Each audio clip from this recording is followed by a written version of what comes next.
Senator Oyelola Ashiru, representing APC Kwara South, has dismissed claims by the National Drug Law Enforcement Agency (NDLEA) that illicit drugs were found in his Ilorin residence during a search by its operatives. I want to ascertain that in my life, I'm upward of 78 years now.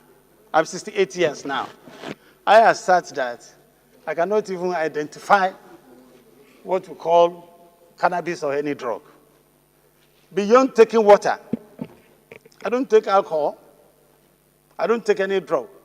I don't even take carbonated drink. The agency had on Monday in Abuja alleged that it had arrested and prosecuted 3 of Senator Ashiru's aides, adding that one of his aides was jailed about 4 months ago. But in a swift reaction, Senator Ashiru's office said in a statement on Tuesday that the impression created by the NDLEA were wrong and fallacious. He said the allegations made against him by the agency was baseless and unfounded, stressing that the NDLEA was angry because he contributed to a proposed bill on drug-related agencies on Tuesday, 15th October 2024, where he described the NDLEA as the most corrupt and compromised agency. The Senate's decisions followed a motion moved to that effect by Senator Lola Ashiru, who through Order 42 expressed his opinion. The Senate set up an Adhoc committee on Tuesday to investigate the allegations leveled by the National Drug Law Enforcement Agency (NDLEA) against the Deputy Majority Leader, Senator Oyelola Ashiru. It consequently set up a 6-man Adhoc committee to probe the allegations and report back within a week. I want to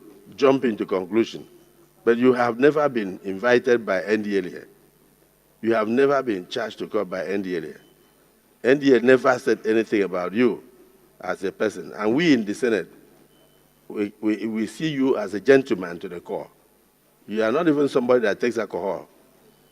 So these things, we must, my dear colleagues, we must take this issue very seriously, because injury to one is injury to all. Members of the 6-man Adhoc committee, which is to be chaired by Senator Einaya Abaribe, Abga Abia South, and Senator Kakashewu, APC Borno Central, Ireti Kingibe, Labour Party FCT, Afolabi Shuaib Salisu, APC Ogo Central, Ede Dafinon, APC Delta Central, and Senator Lawal Usman, PDP Kaduna Central. We'll keep a close eye on this story. For any further updates, stay tuned to NaijaNews TV.